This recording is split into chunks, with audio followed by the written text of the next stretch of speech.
have the country's anti-graft head, Commissioner Francis Ben Kaifala. Good morning and welcome to AYV. Very good morning. It's a pleasure having you here. And also have a very special guest who will be delivering a lecture later today, which definitely AYV will bring to you live.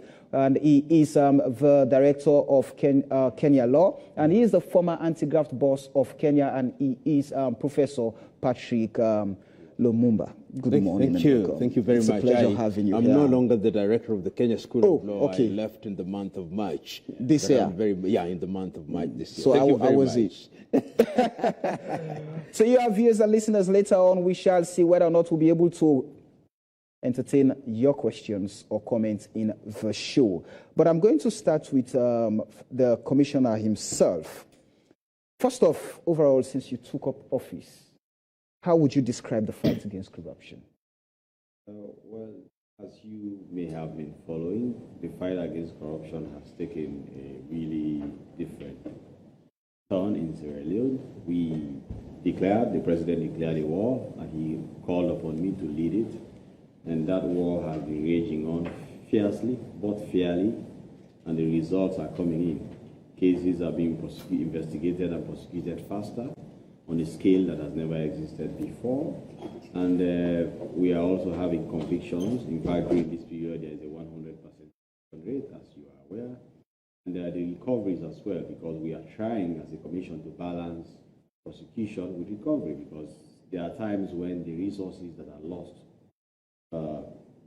by the people, that are taken from the people, have to be brought back to them. And most of the anti-graft fights, particularly in other places, and even before now in Sierra Leone, have been towards tracing assets out of the country, which, as you know, is difficult to really bring back, or when it comes back, what comes is usually little. So even internally, the focus of the fight against corruption has been both balancing prosecution and also making sure we retrieve as much as we can from those who take monies from people, and so far we've been able to recover over $1 million.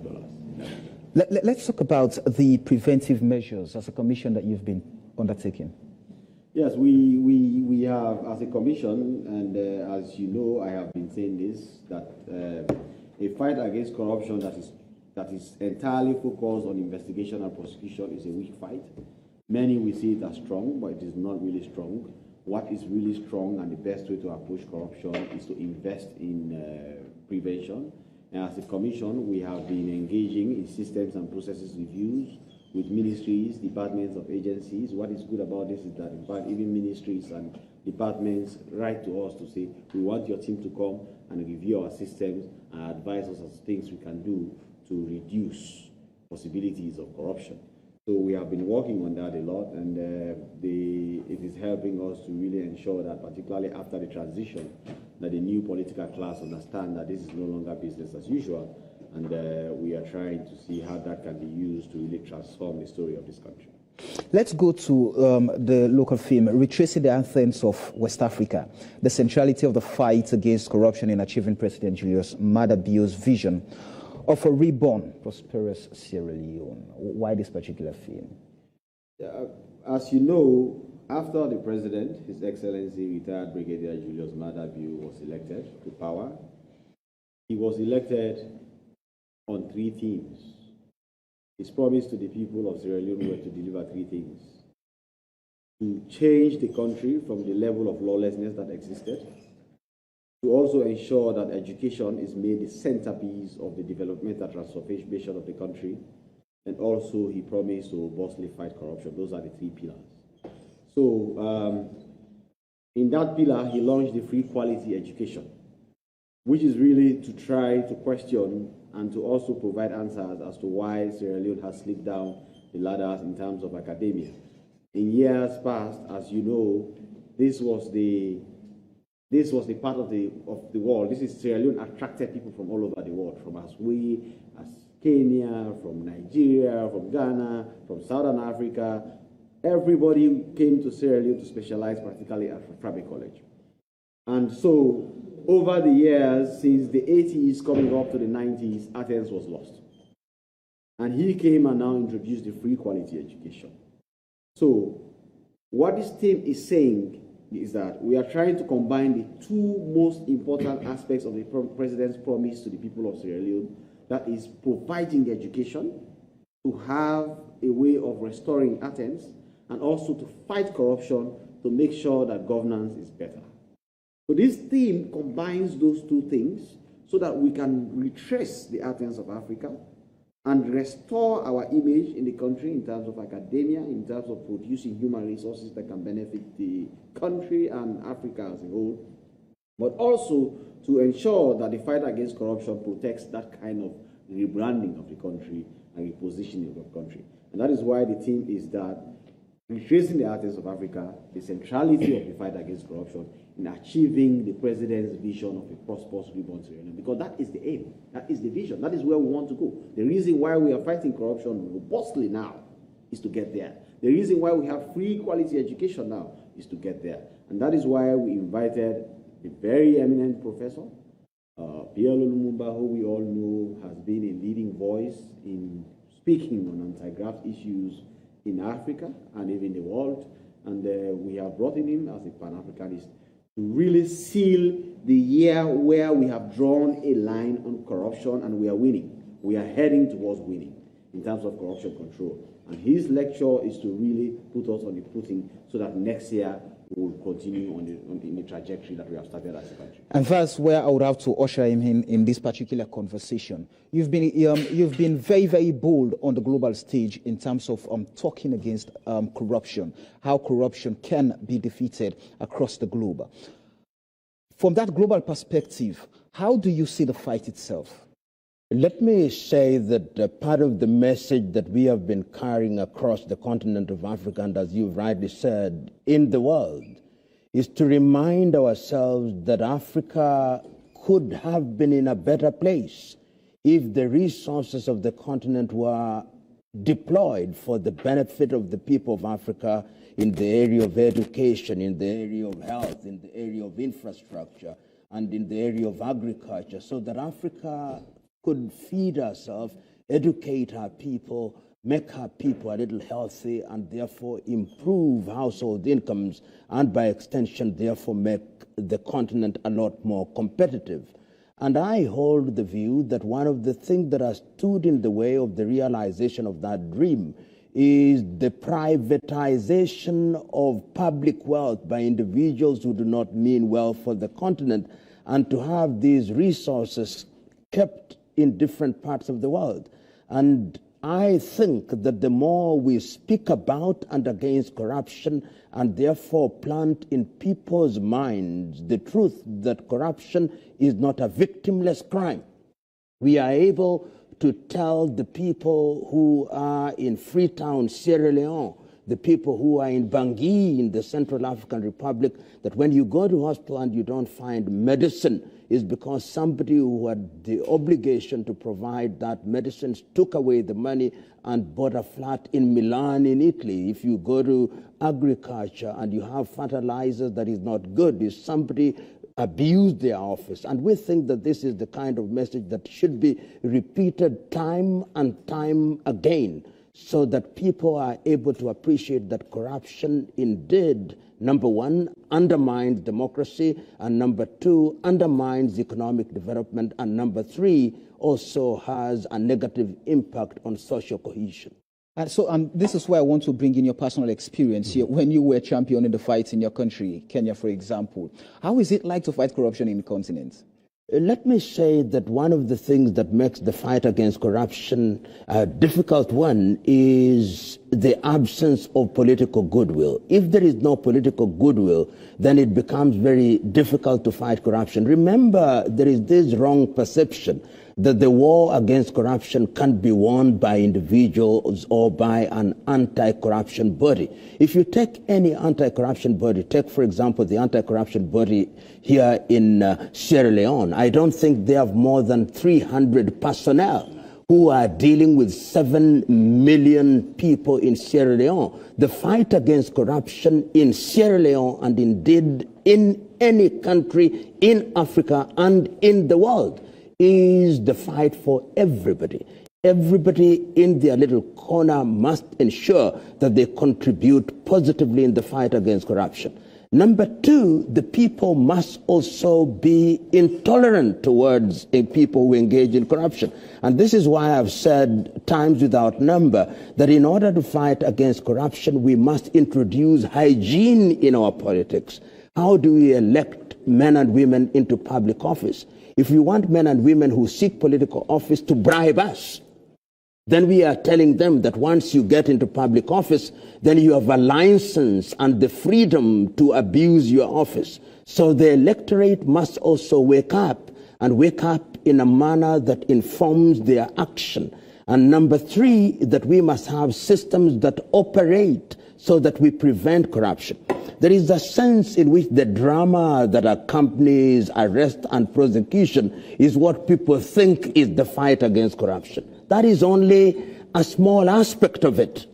The fight against corruption is about educating the people, and the people beginning to appreciate that corruption is something that is harmful to them, and also to create an environment where the ability to engage in corrupt activities is diminished. So in a nutshell, I'm saying that the fight against corruption is not an easy one. When you enter into that office, you lose friends. When you enter into that office, you'll be accused of many things. People will accuse you personally of being corrupt simply because you are in the fight against corruption. There are people who on a daily basis are going to use, particularly in these days of Twitter and social media, there are people who will use that medium to discourage you.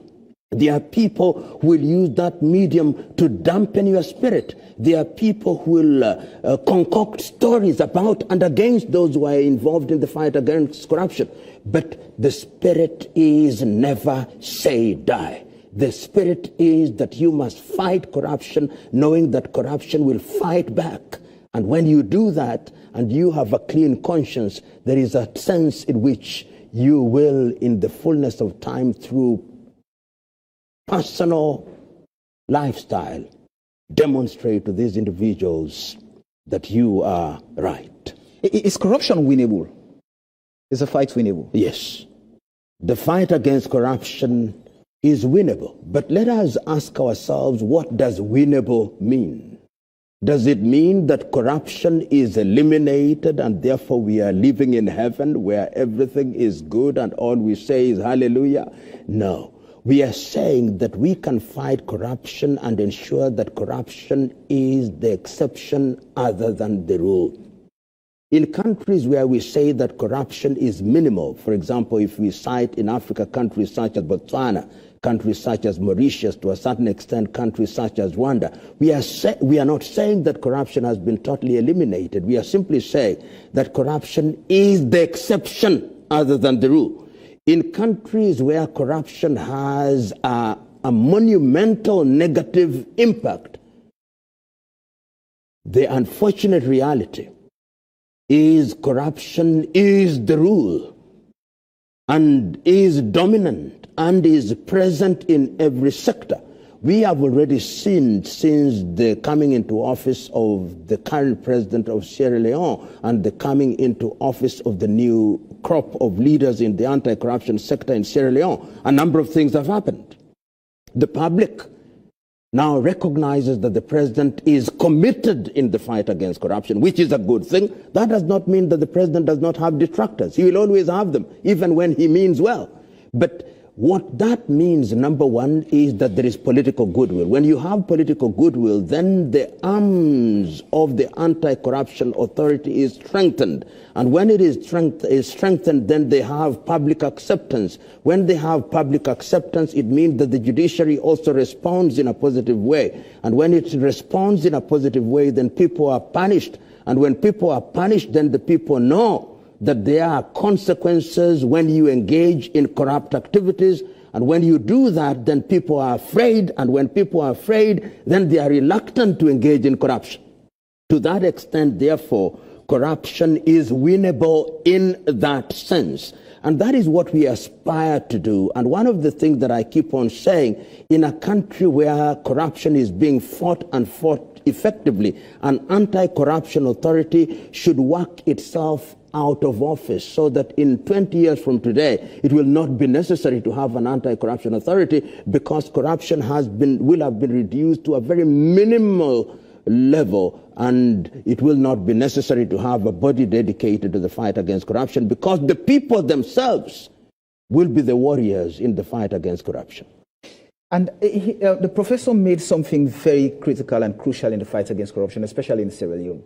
If you don't prosecute, if you don't arrest people, if you don't get people convicted, then the Anti-Corruption Commission is being compromised. You're not being effective. You're not doing your work. And that is very bold in Sierra Leone in the fight. How does that affect the operations of the commission?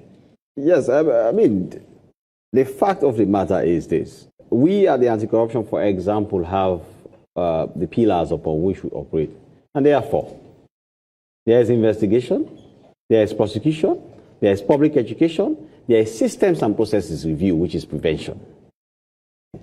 I think a good anti-corruption campaign at this stage, in a country where the perception of the people is that there is a high level of impunity, there has to be a rich balance between prevention, which the professor is laying emphasis on, and which since I came into office, I have been saying that that is the strongest way to fight corruption. So there has to be a rich balance between prevention and prosecution. Because even the public education that we do, teaching people about corruption, telling them that things are, corruption is destroying you, trying to draw a linkage between them and corruption, will be futile if they believe that there is impunity within the rank and file of the political class, of the ruling class, of the elites. So trying to balance prosecution and prevention is very useful at this stage of our anti-corruption fight. People have to see real examples. Examples in Singapore, they don't have an anti-corruption public education system. They set examples. They take the richest man in the country who is engaging in corruption and make him poor and send him back in society, and people see him passing around in rags. To them, they say that is the best way to fight corruption. That is the best deterrent. When people see what is happening, that is where their motto is that it is better for you to sin against God than to be corrupt. And Singapore is one of the countries that has really brought corruption to an almost minimal level. So a rich balance between prosecution and prevention is useful at this stage. There will be a stage when, as the professor has rightly explained, when the political class will be aware that to engage in this is more harmful to them than not to. Once we reach that stage, then you will see that prosecution it will make itself redundant. Then we still continue focusing on public education, we still continue focusing on systems and processes review and prevention. So that is the position we are in. At this stage in our history, investigation and real-time punishment have to be balanced with prevention. Correct. So let me take you back to the political will he spoke about earlier. We all know in the country where we live, in a society like Sierra Leone, when you tell people that you have the political will, it is like you dancing to the tune of the current political system, not fighting corruption, but everything that has to do with them will be good in the eyes of the public. Yes, I mean, one misunderstanding, and I've tried to clarify this recently. Independence does not mean you are not part of the governance structure of the country. Independence does not mean you are not autonomous. But to say that the commission is so independent that it has or have nothing to do with the ruling, with the leadership of the country, is a myth. But what you can do is to have sufficient autonomy for you to be functionally independent, so that the president or his men don't call you in the morning to tell you arrest Mr. X and you are running to go and arrest Mr. X. For the president and his men not to call you in the morning to say this man is dangerous to us, and you weaponize the commission to carry out battles for the political class. You can sufficiently say, no sir, I will not do this. No sir, I cannot do this. You can do your work without seeking approval from State House. That is the kind of thing, but you are part of the governance apparatus of the country. So the way people approach this is sometimes a little bit not what it should be. However, as an anti-corruption fighting institution, you have to show the people that you have the backbone to take decisions on your own, to be functionally independent, to carry out and produce results on your own. Once you do that, I'm sure the people will understand that you are indeed independent, and that is what the independence that people yearn for, they think about, that is what really it is. Therefore, it is not generally that you really don't have anything to do with the president. No, the mandate you are appointed by the president, the mandate you carry has to be within the vision of the president and for the country. And let me just add on that there is this misconception that an anti-corruption body is something that has come from the air and therefore operates as if it does not belong to a system. And I think the Commissioner has put it very well. What one is talking about when one talks about independence is functional independence and autonomy in decision-making. Remember that the Anti-Corruption Authority is resourced by government. Remember that it is part of a system. Remember that if an administration comes into office and says that one of the things that we are going to fight against is corruption, it depends on that body, and therefore there must be a system and a forum at which the Anti-Corruption Authority also accounts to the political class in terms of saying, we have this mandate and we are carrying out this mandate in accordance with the will of the people as expressed through their political leadership, and that therefore what we are doing independently, and in terms of decision making, nobody tells us what to do. That is what independence is all about. And so let me take you to what you are here for in Sierra Leone. How would you be speaking to the minds of Sierra Leoneans on how all sorts of people will be able to retrace the anthems of West Africa? Let it be known that when individuals such as myself are invited to a country such as Sierra Leone, or indeed any country, we do not come to such countries because we know better than they do. We do not come to Sierra Leone because we have solutions. We do not come to Sierra Leone to pontificate. We do not come to Sierra Leone to prescribe. We do not come to Sierra Leone to pretend to have this magic wand which, upon being waved, solves all the problems of Sierra Leone. We come here to share our thoughts. We come here to energize the people. We come here to remind our kin and kith in Sierra Leone that in this fight we are together. We come here to tell them and to remind them that there are people out there who wish them well, and that these ideas that we have combined with their own will cross-fertilize, or if you may, will cross-pollinate their very own, which may indeed be superior. And in that way, you borrow knowledge, you borrow experience. We are able to share the mistakes that we have made so that they become learning points. We are able to share some of the difficulties that we have experienced so that they are able to learn from them. That is what we come to do, and that is what I will do, to share my thoughts in the knowledge that I have no monopoly of knowledge nor wisdom.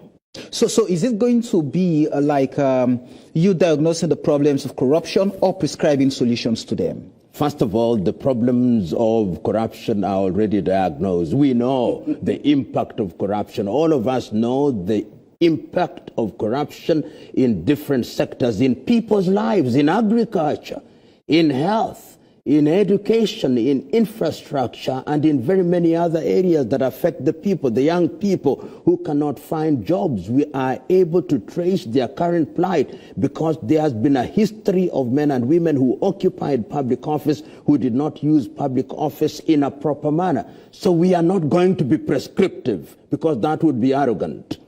We are not going to be diagnostic because we already know the problem. We are simply going to remind the people of Sierra Leone, as we remind ourselves and Africans, that there is a battle to be fought and that we are all soldiers in the field. Beyond that, let me not take the thunder from the conversation I'll have this evening.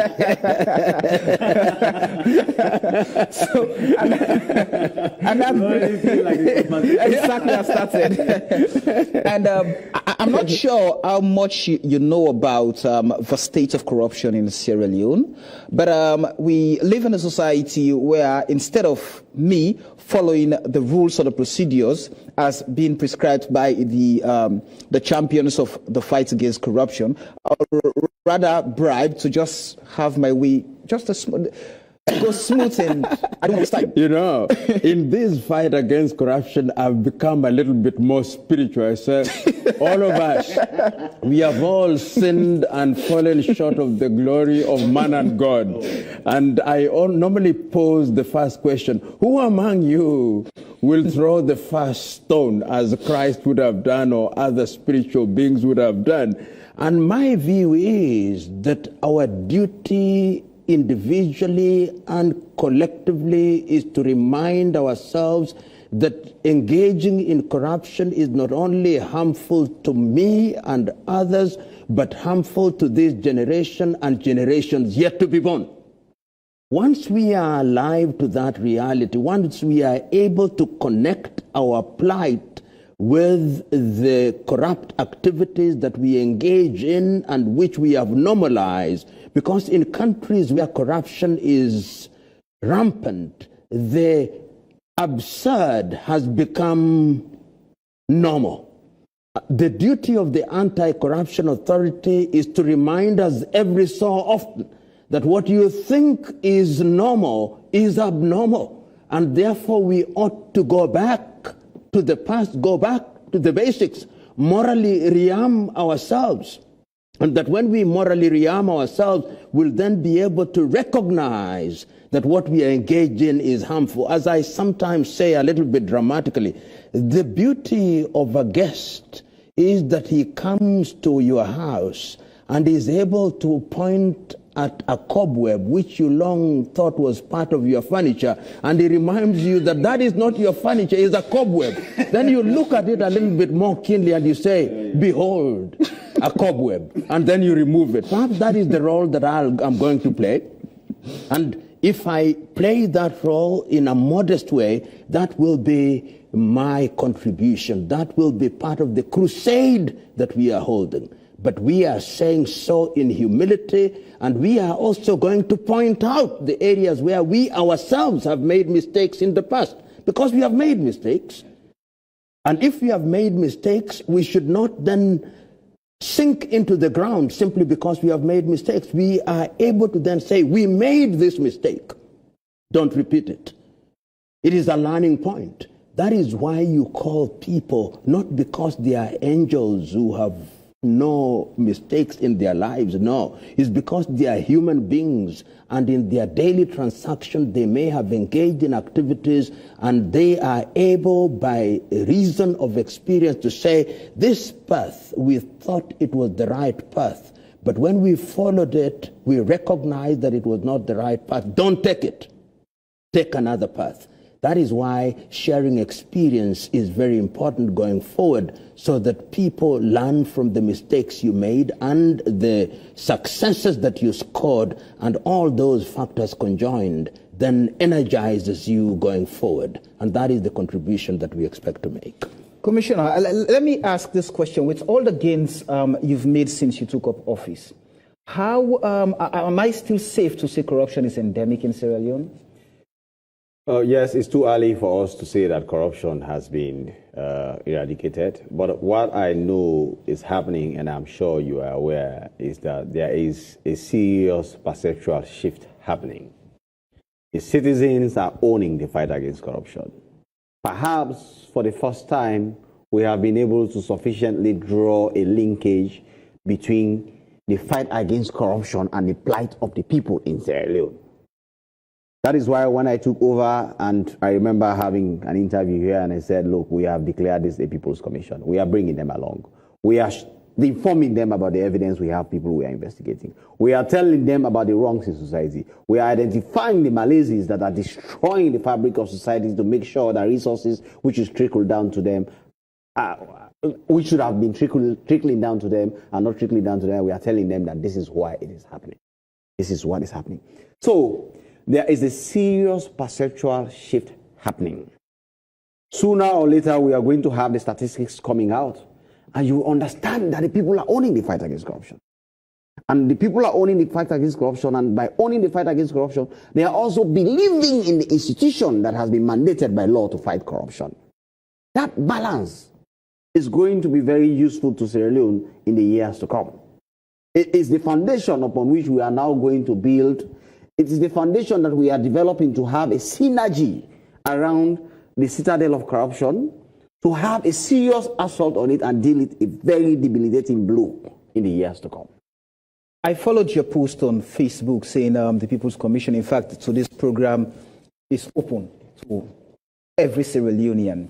But at the end of the day, both of you have said the fight against corruption fights back. So the question is, are you tough enough when corruption fights back? That was a very interesting question. Samuel, I can tell you this. To me, this is not about the salary I get when I'm in office. As you know, I was a successful lawyer already. And this is not really about producing results for political class or not. This is a national service. I see myself as a volunteer. I can tell you this, I have never been more resolved in my life than now. This fight is going to be fought in a way that Sierra Leone has never seen before. By the time I leave that office, my intention, working with the hardworking women, men and women of the commission who are giving their all to support the vision of a transformed anti-corruption commission that will produce the result of the people. By the time I leave that office, I am sure we all will sit down one day and look back. But I am ready for this. I have developed the backbone to do this, and I am going to lead this fight in the vision that the president has sent me to do, to say, cleanse the image of this country. The cost of corruption on Sierra Leone is so high. It's so high that investors are afraid to come into the country. The cost of corruption on Sierra Leone is so high that even donor agencies who support our budgets are being asked in their parliaments, where are you throwing water in sand? We don't want you putting your money in that country. The cost of corruption is so high that our brothers and sisters who leave our countries to go in other countries are not respected because our passport is not respected. It is that image cleansing that we are going to do. And the aim is corruption control, for it to ensure that economic policies, decisions, actions create the right environment for investment, that things that the government is doing, efforts that the government is putting in, trickle down to the people in terms of good healthcare system, good water systems, good road networks, proper housing systems, and above all, a better quality of life for Sierra Leoneans. We are ready for this. The team at the commission, the hardworking men and women who wake up every day to go there and to put their lives on the line are ready. And we are ready to make the sacrifice for Sierra Leone. Corruption has been attributed maybe to societal malaise. So what do you think would be the impact of today's engagement? Today's engagement, as the professor has rightly said, there are times when society becomes static, particularly because the voices they hear as familiar voices. They are ready to look at Kaifala and say, oh, this is the man that I went to the Sierra Leone Grammar School with. Why is he telling me about corruption? The cobweb that the professor has said. There are things which are there which every day we are saying are wrong. But they are saying, oh, this is Kaifala who was appointed by President Bio, but President Bio is SLPP. Therefore, he is SLPP, and therefore he has nothing to tell us. The impact of this is to bring a respected voice on anti-graft issues in Africa, who are spoken in countries, invited everywhere in the world, universities in the US, everywhere. Putting out a credible voice on the fight against corruption. He's coming to help us take this message to the people. And that is why Whilst we are having this in an elitist setting at Frabe College in the form of a lecture, after the professor shall have presented his lecture, we are making sure, that is why we have brought down our public education department from all over the provinces, all the regions, they are here. They are going to sit down there, listen to the professor, have recordings of what he says, transcribe it into the various languages of the country, take it back to the people. The next 1 to 2 weeks, this is what will be discussed. This is how we are closing the year. And the idea is to capture the minds of the people for what is to come in the following year.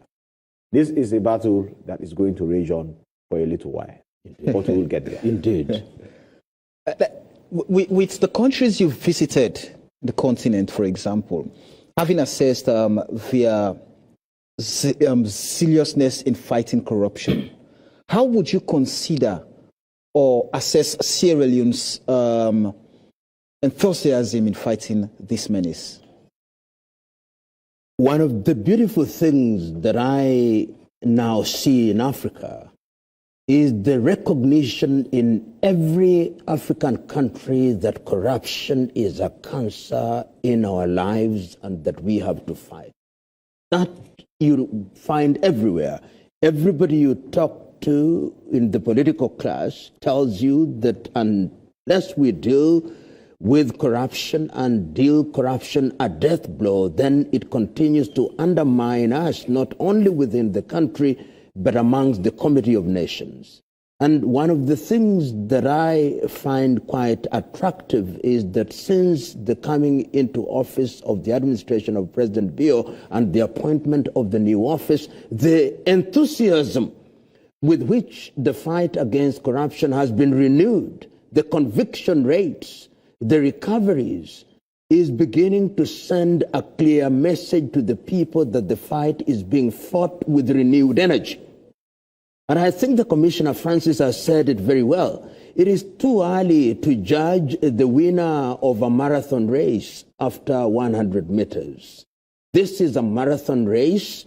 It is too early to suggest to the people that the fight has been won. And it must be that we remind the people that this is your fight. In fact, what I love about the clarion call of the Anti-Corruption Authority in Sierra Leone is to remind the people that this is your war. Yeah. You are not spectators in this war. It is. We are simply providing the leadership in this war. And once we do that, I think we are in a good space. And I hold the view that the Anti-Corruption Authority is in the right place. They are at the right pace. They need to be energized. They need to be supported. They need to be encouraged. And if that is done and done consistently, then in a few years' time, we'll be able to say, yes, they served well. Sometimes the gains and the results we expect may not be as dramatic as we expect them. Sometimes they may not even occur in our lifetime. But our joy is that we have started the fight. We've started the fight, and we still have a long way to go in ensuring that we get to where we want to get as a nation and ensure that nation building comes first. But how do you instill integrity in those of our public officials who are supposed to set that pace for us coming in? Well, the most important thing is public officials are 100% literate and they understand. If any public officer tells you that he does not understand what is corruption, then that is not correct. He may not understand the extent to which it affects people's lives. He may be selfish in the way he thinks, but they know. So instilling integrity in them is a continuing process, a continuum. Educating them, discussions like we are having, the kinds of engagement that we are going to have later today at 4 p.m. at the Frabe College Amphitheater, where a professor will be providing. Everyone will be there, from the Chief Justice to the Speaker of the House of Parliament, the Chief Minister, to ministers of government, heads of parastatals. For them to be reminded, it's not that they are not aware as to what their social contract is and how corruption is a breach of that social contract. That makes sure that the performance at the end of the day is not optimal for the people who voted them, who they represent in office. So integrity drive is a continuum. We will continue engaging them. That is why we have, for example, as you are aware also, We have the integrity management committees in every ministry, department, and agency. So the integrity management committee is like a sub-ACC in every ministry, department, or agency of government. They have the chairman, they have a secretary, and they are there to remind the ruling class, the political elite, those in government, the civil and public servants, of what it is to make sure that integrity maintained. That is why they are called the integrity management committees.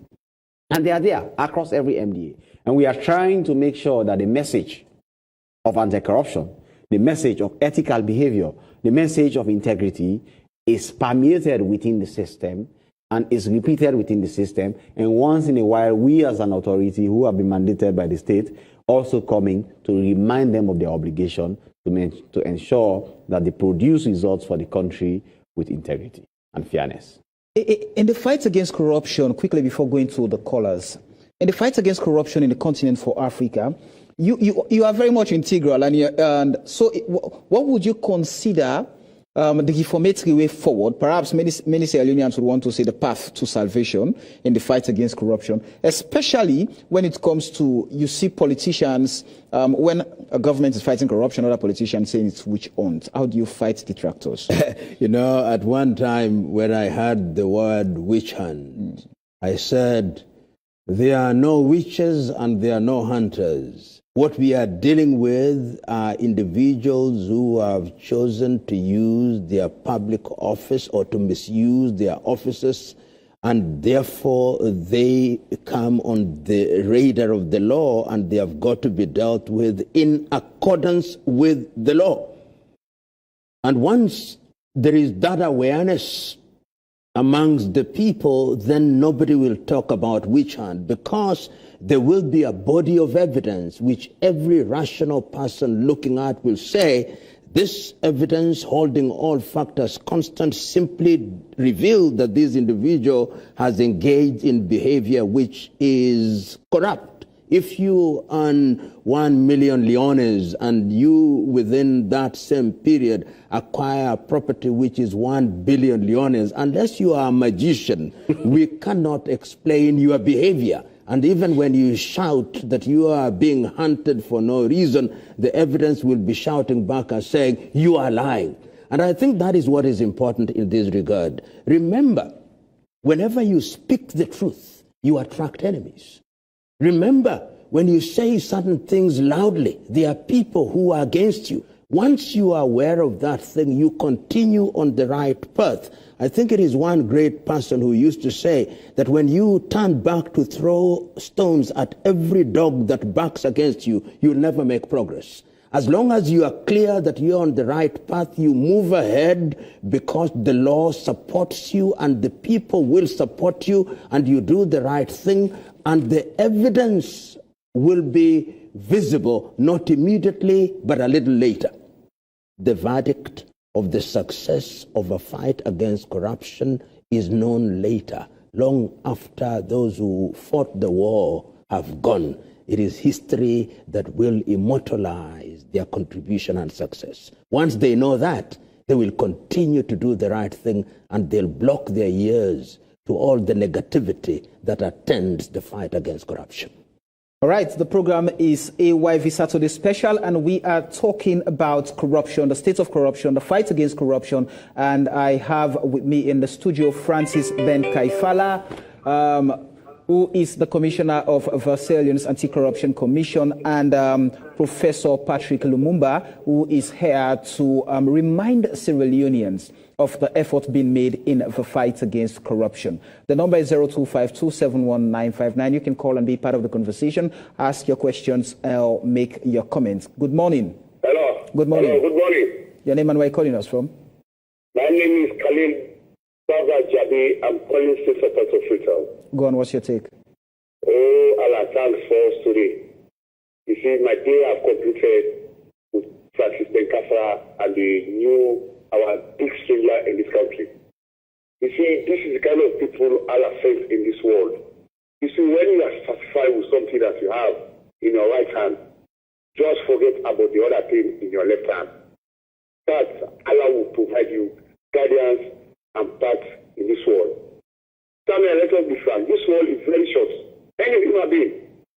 born in this world to come and pass. We are all strangers and passengers. Why do you need 4, 5, 6, 7 houses in this world with people's money? You see, this is why the retired Brigadier Julius Maadabiu brought this gentleman by the name of El Fala. We know he's going to succeed. That is why he's taking the move. The move is to bring this professor to come and teach us what is the languages about corruption. You see, some of us, we don't even went to higher education or higher tertiary. We just stop out from what our teachers taught us in those levels. This is why we love Francis. Do your job. I know you have enemy that is in you. That's a fact. Because your cause is real. And when your cause is real, trust him. Prophet Muhammad, Jesus Christ will be with you in that office. And will make sure you succeed. President, you succeed. Because when you fail, my child failed. If his son is over there, child failed. If Professor Lumumba came in this country, we fail. That is why we the kids are coming up. We always watch your program so that you educate us and see the way through of this nation. This nation has cried for a long time, over 55 years. If you go to Kobola, water will run your eyes. So what is this? Is this Leone? This is why Julius Maadabiu bring appointed Francis Benkafara in that position. My brother, keep the fire burning. I bless you. Thank you very much. 025-271-959. Call and be part of the conversation. Let's see if we'll be able to accommodate 5 calls. Good morning. Hello. If you want to be part of the conversation, stay away from your TV or radio sets, please, so that we can have a very good and nice conversation this morning. Good morning. Your name, please stay away from your TV or radio sets. Good morning. Good morning. Your name and where you're calling us from? My name is Ismail. I'm calling from local housing. Go on. What's your take, Ishmael? Actually, we are very happy to have Professor Lumumba here in Sierra Leone as Sierra Leoneans. And it is not that he's coming to tell us about Sierra Leone, but to remind us about how we are going to fight against corruption in the continent, which is very, very good. And the one thing here is that we as Sierra Leoneans, we need to go out there to listen to his speech, and not only what he's going to say, but for us to have in mind that we are going there to participate in the program, to make sure that we listen and take into consideration whatsoever thing that is going to be recognized or is going to be a recommendation to us as we are fighting against corruption in the country. And we are very, very happy for the hard-working commissioner we have at the Anti-Corruption Commission. Our just is very, very, we have been working towards the development of this country and the fighting against corruption. But one thing also is that whatsoever things we are going to do as Sierra Leoneans must be in the best interest of the public and the people of Sierra Leone. If we are going to fight against corruption, we need to make sure that we did not use it as a witch hunt, as Professor was saying, in the fight against any political party or whatsoever. We as Sierra Leoneans, I want to encourage all of us for us to go out in the Chinese number to make sure we be part of the program, listening to the various speakers, because I'm quite sure, because I saw the agenda through social media, that it is not only Professor Lumumba that is going to give speech, but other big people in the country that are fighting against the corruption. And also, I want to say a very big thanks to Professor Lumumba for taking his time to come to Sierra Leone. I've been listening, I have like over 15 to 20 of his videos and audios, his speeches he has been making across the continent of Africa, and we are very, very happy for him. And also the commissioner, our hard-working anti-corruption commissioner, we are very, very happy, and we saw that he is going to continue the fight. He's not going to relent, as Professor was saying, the time to Ali for us to judge a marathon race in 100 meters. So I just want to rest my case here, and we hope to see a change in the government, and the new direction will lead us to the development of Africa and not only Sierra Leone. Thank you very much. Thank you very much. Thank you. 025-271-959 is the number for you to call and be part of the conversation. Good morning. Good morning. Your name and where you're calling us from? My life Emeka calling from Canada Forward. Go on. Yeah, my question is for the Honorable Mr. Ben Kasala, who is the Commissioner of the Anti-Corruption.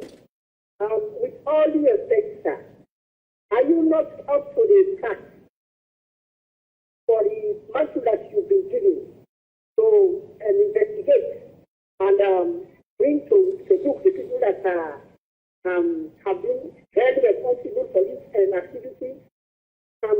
What is actually the essence of bringing another man from another country? That man has been given the same job that you are doing for a period of 1 year, and he was released. Whether he was released or he signed, actually, it makes no difference. So, what is the significance that you will be bringing, or you will be taking to this matter that should be given upon? That's my question. Thank you very much. Thank you. He would answer that. 025271959. Call and be part of the conversation. Good morning. We've lost a caller. 025271959. This is AYV Saturday Special. Let's take 2 more calls. Good morning. Hello. If you want to be part of the conversation, please stay away from your TV or radio sets, please. Good morning. Good morning. Your name and where you're calling us from? Go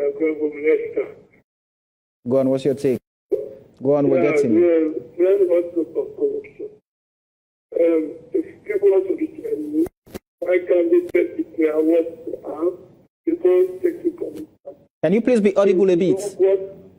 Can you please be audible a bit?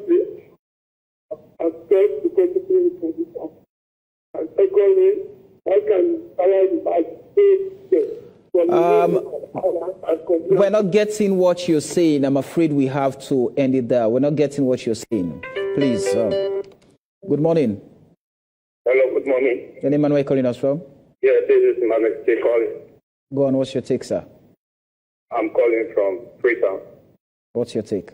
And basically, I'm asking the commissioner as to what he's going to do to change the dynamics that have always been in the commission, whereas the commission is always used as a tool to intimidate political opponents, which has always been the norm of the commission.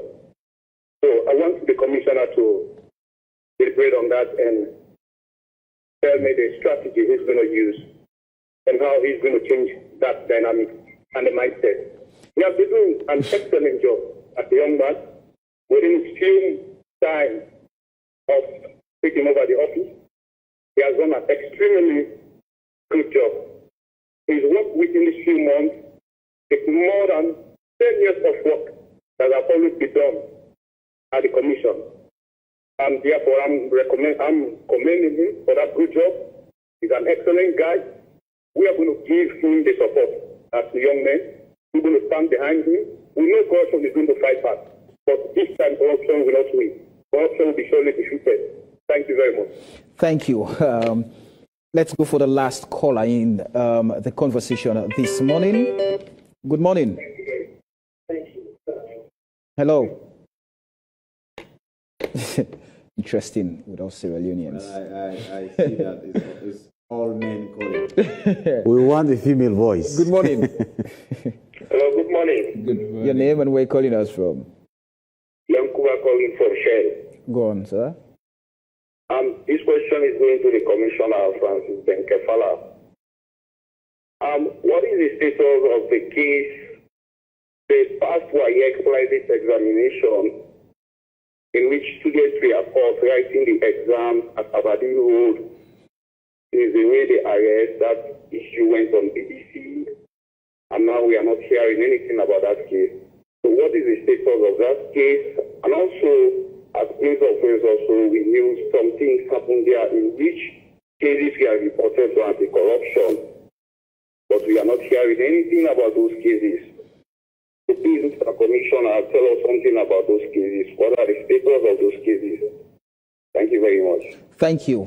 And so because the commissioner is pleading that he likes to get Let's see if this is going to be a woman. Yes, But- if it's not a woman, then we cut it. We know that it's Good all- morning. Good morning. Oh, okay. You're lucky you're on the line already. Go ahead. What's your name and where are you calling us from? Good. The concerned citizen. Okay. And the first place I want to commend Professor. I want to say welcome to Sierra Leone. This is the man that I am admiring. That's now the second person I admire is PLO and the colonial killer. For their brilliant contribution to West Africa. But I'm telling you with all the doubt that this commissioner is not ready to fight corruption. Because first thing, those are in the higher positions have paid a huge amount of money, and these workers are giving 500 or 600,000, and these people are facing the one paying 600,000 for corruptions. Why can't this commissioner advocate so that these relief and salaries will be upgraded and so that corruption is minimized instead of saving politicians, understand?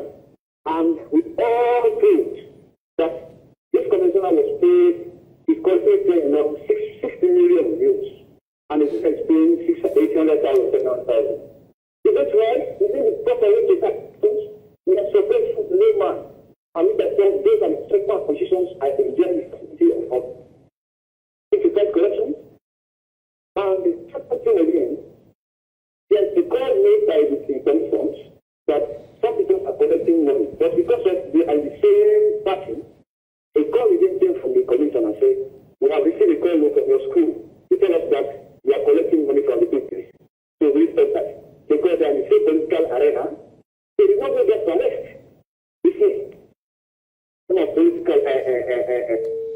Okay, that's where we have to end this particular segment and allow the guests to respond to the questions and the comments. I see the calls are coming in, and I appreciate because it tells you the level of civil engagement on corruption issues. You see the passion of people speaking, both those who are commending and those who are raising concern. We are very happy with them. We want these conversations to continue for people to really bring things on board because their feedback inform our actions, they inform our judgments and where we go. A few questions there. I will group some of them together, particularly the ones that have to do with weaponizing the commission. If the commission has been weaponized before, I am going to make sure that it is de-weaponized. That is why every single person that is being investigated by the Anti-Corruption Commission, we bring out the evidence against the person. We discuss it. Our public education team engage the public on it. If somebody wants to see or know why this person has been arrested or is being investigated, my doors are open. Come to me. I will show you live evidence. It's for the people to understand that as a person, I have no particular interest in arresting or detaining or punishing anybody. I have a national call to serve my people, to help reduce corruption in the public space, and I'm going to do so. And in doing so, it does not matter whether you belong to Party A or Party B. It does not matter what language you speak. It does not matter what part of the country you come from. It does not matter whether, in fact, you are my friend or you are not. What matters is the facts and the evidence. Once that is there, I am assuring the people of Sierra Leone that will inform our action. On the question about the WAEC investigation has been completed. It has been completed. The report has been made and submitted to me. We are about to send the report out. It's several pages, so it's difficult for us to disseminate to the public. But what I can say is that we discovered serious system lapses at WAEC. System lapses within the exam scripts management system, whereby people take exams at institutions. Those exam papers are supposed to be returned within 2 hours of completion of exam. Sometimes they are not returned until after 1 week. Sometimes they are not returned until after 5 days. So what they do is, those people who have custody of those papers take other papers, call these very students who took the exam, take them to a center, have them retake the exam under non-examination conditions, then replace the scripts that they have. And they then take it to the center, and the people who are managing the exam center happily receive them, put them in the system. And these students who do not deserve to pass end up getting A's and B's. That is basically the result. But the report has been completed, and we are sending them out, and I have engaged the leadership of the WAEC for us to do systems and processes review. The students who were arrested taking the exams, they are there, but they are victims as far as we see them. They are victims of a system that has refused to put in processes that guide examination process. Taking them, detaining them for a very long time, prosecuting them is not going to be reduced. So we are going to advise systems and processes review that is going to make sure that these things do not continue or repeat. However, as you know, the king, the main person in that investigation is one Ray, something Ray, I've forgotten his first name. He's on the run. He was the one in WAEC who was coordinating what was happening. The release of scripts, the return of scripts. He ran away the moment we arrested the students, and he has been on the run. The wanted paper is out there. The public should help us arrest him. He is the kingpin who should be arrested. There's another person called A-Boy who was also arrested. A-Boy was coordinating with this Ray. A-Boy is within our radar, and we have completed. We are about to charge A-Boy to court. But it will be very good for the country and for the people and for the educational system if this Ray man can be arrested and charged together with A-Boy so that we can set real examples. But the report will be put out there for the public to see. In a nutshell, today is an opportunity for Sierra Leone to have the professor in Freetown. The public lecture at Frabe College is going to be free. It's going to be open to everybody. Subject only to city restrictions, because we are going to have ministers, we are going to have from the chief minister down, we are going to have head of departments, we are going to have people from the academia, we are going to have a lot of people coming in from everywhere, from civil society, from every strata of society, senior journalists, everybody there to hear Professor Lumumba speak at 4 p.m. today at the amphitheater. So there will be issues of sitting restriction, but we took it to an open space so that everybody can have an opportunity to hear. You don't have to be seated. You don't have to be close to the professor. You can be as far up on the campus and hear what Professor Lumumba is going to speak. So we want everybody to descend down on Frabe College today for us to hear this historic lecture, which will signal the turning point of Sierra Leone in the fight against corruption. What has been happening in the fight against corruption since I took over 5 months ago is the preface. We have just seen the preamble.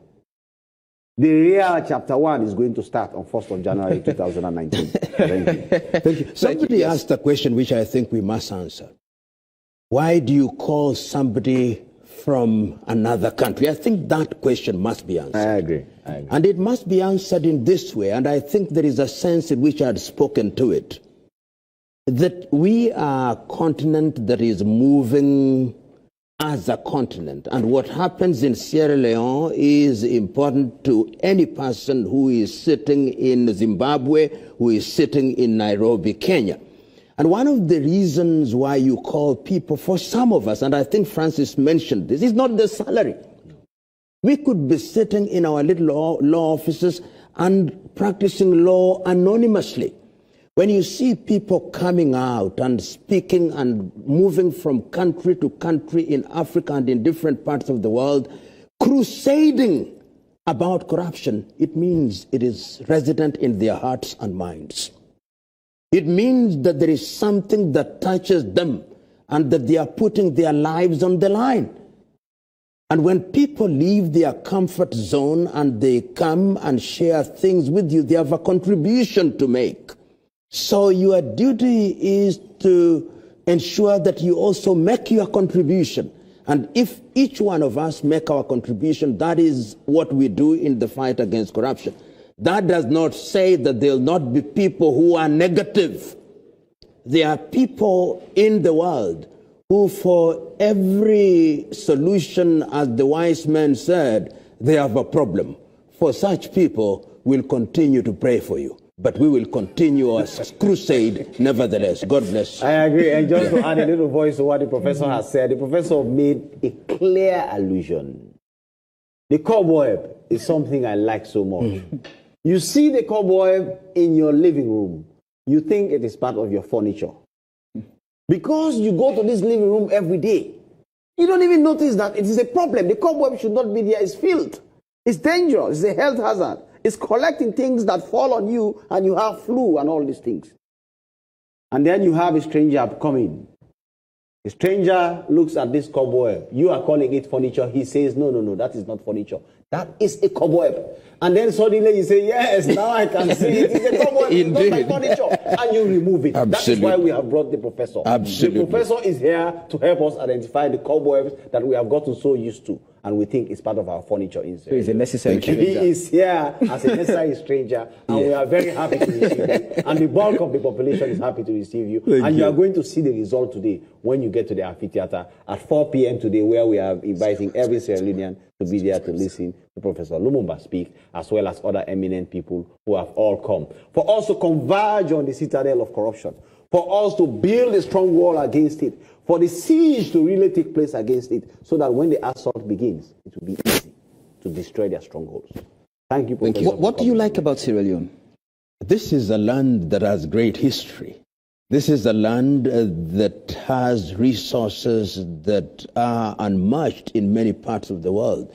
This is a land that, if it were to realize our potential, would be a land to which we would be coming to learn many things. This is a land that has a rich history. This is a land that, if you travel in her, you see the potential in agriculture. This is a land that has mineral resources. This is a land that has produced men and women that have met in different parts of the world. This is a land that could make a contribution not only to her people, but to West Africa and to the continent of Africa. This is a land with a rich history. This is a land with character. This is a land that, if it does well, Africa will do well.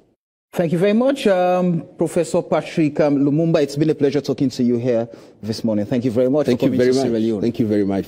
Thank you very much, Commissioner Francis Ben Kaifala. Always a pleasure having you here. Thank you. And as you know, I am a partner with AYP. I'm always happy to be here. Thank you. Well, this is how we come to the close of this particular edition of AYV Special. We've been talking to Commissioner Francis Ben Kaifala. We've been talking to Professor Patrick Lumumba on the commemoration of the International Anti-Corruption Day and the fight and state of corruption in Sierra Leone. And I've been your host, Samuel Wise-Bangura, saying many thanks for watching and listening to your home of all things factual, credible, and all times balanced. And definitely we will bring to you live from wherever you are in any part of the world this engagement in the afternoon at 4 p.m. from Frabe College.